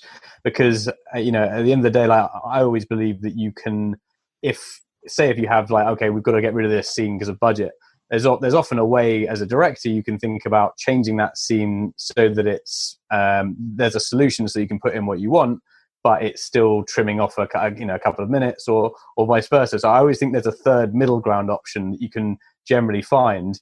It's whether the two people are open to actually have that discussion in the first place is kind of the important thing, really, when you're working away from each other and you're trying to figure those things out. Yeah, I mean, it's the thing whereby I always like to think that the best version of a film is where it's not the film that the director or the editor intended, but it's a new film that they both created together. It's always at least the best. I think that collaboration, filmmaking is collaboration. Yeah, it is. And I almost think it's like, I understand that we have to be called editor, production designer, director, scriptwriter. I prefer the phrase filmmaker. We are filmmakers, you know. And it's like people always compare making a film with going off to war. Now, if anybody else out there has ever been in combat or in a combat situation, filmmaking is nothing like being in a freaking war, right? Filmmaking is like running a Grand Prix. The director is Lewis Hamilton, but Lewis does not refuel that car. He doesn't change the tires, and he can't do it without the pit stop team or the mechanics, right? He gets the glory at the end. Also, if he spins off, he gets all the blame. But, you know, I think it's more like that. It's a team effort. It's a great analogy, that's very good. Thank you, Colin. Have we got time for one more, Robbie? Have we got a quick short one, I think. We can answer real quick? Sorry, I'll be very quick also just to say about long distance, because this might be more relevant to what we're discussing on this particular and actually that question, to keep going on that, Colin, the question actually was more about working with someone long distance, and you didn't get on as well. So if like technically, how do I deal with it? So my director's currently in Norfolk somewhere. I did a film last year. I did a film where the director lived in LA. We filmed in Florida, and I edited it here in Scotland. All we did was clone the rushes, and you can clone the rushes, and like I literally, there we go. So what I do with my rushes, my dailies get sent to me on an SD card. Wow. Why are you shipping a drive when you can post that for 26p or whatever it is, 65p, right? Perfect, yeah. And because that's the Avid media. And you can get an entire movie, as we all know, onto a drive that big, all the rushes. So we both have those, and then all I do at the end of a day is send my director the Avid bin, and all they have to do, it will just relink it all, and they can see the cut. I don't have to upload a QuickTime. They don't have to download a QuickTime. I send a bin, which is about 4 megabits, right? And they are not going to the timeline and recutting stuff. You don't need to panic about that. If they do, great, fine. But it just means that they've got the avid in front of them. It's the quickest and easiest way to do things. It means that they can be scrubbing up and down a timeline, and they can look and they can see, they can even uncurl and go, oh, God, of course you cut there, because the next frame, the camera went off, didn't it? Whereas if you set just the quick time, they don't know why you cut, So that's what I do technically on the long distance job. Great. And what happens if an editor's pitching, you are pitching to a director, and they say it's not, that they don't like your work, or it's not creatively? How do you work with that, or is there a way around that for you? Do you send something else? Do you cut something else? What, in terms of they've watched the scene that I've cut and they don't like the scene, or the entire? Yeah, maybe film? they don't think your style is creatively in sync with them. Like I said, I would ask them for examples for me to go and look at, and I would look at those examples and try and change my skill set to that. It's not something you should be offended by, the same way that an actor does not get offended when you say, can you play that scene more aggressively, or can you play it, whatever the note is you give to your actor to get them to give you the performance you want. It's exactly the same. I think the onus should be pushed back to the director to clarify what it is that they want. Mm-hmm. And then if you are unable to achieve that, just as sometimes an actor cannot achieve the performance that you want, you might recast, or you might ADR, or cut them out of the film if they're not a lead. And I think at a certain point, you might have to drift apart. You might have to say, this is not the project for me. But I would ask them for clarification and examples, and I would try and get my mindset into what is it creatively that they want to achieve. And I would do it in the most non-confrontational way possible. You don't want a confrontation over it. You want to say, okay, I want to make the best film, and you want to make the best film. What is it that I need to do you feel? And you can regain that mojo. You can go, oh, I get it now. We're doing the whole film this way. Yeah. Great. And sometimes if you haven't done it, you have to pop in a few different examples that you can say, this demonstrates this demonstrates that. Absolutely. I don't have anything that's perfect, but these will do. Yeah, absolutely. Yeah. And Robbie, also as the editor, you maybe, if there's, find out a particular scene that's not working, and say to yourself as the editor, she can go, okay, I'm going to cut it this way and this way and this way, and show the director all three and say, are any of these matching closer to what you want? That's great. But don't take it as a criticism of your skills as an editor. It's not that. No, it's not, and it shouldn't be. It shouldn't be at all. Robbie, last one to squeeze one more in. Yeah, sure. Actually, we've got to stick Finn on, because we've got parental duties. Ahoy! I'm afraid. Fine. Yeah, no problem. Let's do that. Let's wrap up, Colin, then. Thank you so much for your time. Thank you so much. Pleasure, that was always. Fantastic. Yeah. I hope it was of some help. Absolutely was. Thank you Stay so indoors, much, Colin. Stay safe. Don't stream. Try and watch your films off Blu-ray or DVD that you've got at home. Save the internet for people that really need it, like educators and the health service. And I think that's about it. It is. And if you want to listen to Colin full talk and go into depth, he's on episode 122 of the podcast. So do promotion all the time, Dom. Promotion. Hashtag make your film. Yeah, hashtag make your film for the next event. So thank you, Colin. Right. Pleasure. Thank you very much. Good luck, everybody. Thank you. Bye. Bye.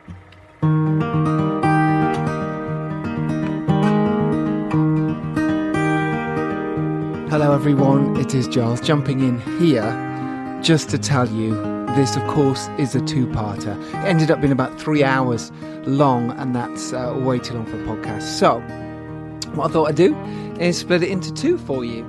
So obviously you've just heard the fantastic Krysty Wilson-Cairns and of course the delightful Colin Gowdy. Up next is, of course, Finn Glynn, the producer of such fantastic movies as Mad to Be Normal with David Tennant, and, of course, Underdogs, as well as You, Me and Him. And, of course, coming up soon, The Doorman with Ruby Rose and Jean Reno. And our other guest on Friday will be Jack Binder, the Oscar-nominated producer. So he's done so many fantastic films over his career. In fact, one I was in as well when he was shooting in the UK. So his films he has done is The Upside of Anger, starring Kevin Costner, Reign Over Me, starring Adam Sandler, and of course First Reform, starring Ethan Hawke and Amanda Seyfried. So do join us on Friday for our very special Make Your Film Live online summit. For those of you who've listened so far, for those of you who joined us for that live event, thank you so much. It was really nice to see everyone's faces and just to see all those people still vying away and still wanting to make something happen in this time that we are living right now. I love you all. Remember, you can make your indie film even in these tough times, but remember who your audience is and get out there. Not right now, you can't get out there, and go make it. And remember, if you're lucky enough to rise up and do well, it is your duty to send the elevator back down. Just wear gloves and sanitize afterwards. Till Friday for the very special part 2 of this crossover Make Your Film Filmmakers podcast event. Take care and keep washing your hands. Bye for now.